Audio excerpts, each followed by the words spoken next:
We recently completed a series of videos on how to strip down and rebuild an Autoprop H6 propeller. Now this isn't for everyone and we fully understand that. So if you're wanting to get a propeller rebuilt, you can send it to us here in Virginia Beach and we will strip it down exactly like we did on the video, get it all nice and spiffy. Here's one that's literally just come in and just kind of prompted this little video. And we've just taken the caps off and revealed all the black grease, which is due from the water being inside. It looks like it's in great shape. I'm just going to literally go into, by the power of camera, refurbish this and we'll show you the end results.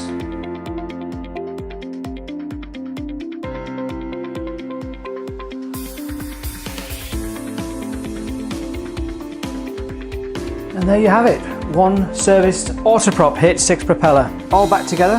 The blades are all nice and smooth, and we give it a nice polish, fresh thing.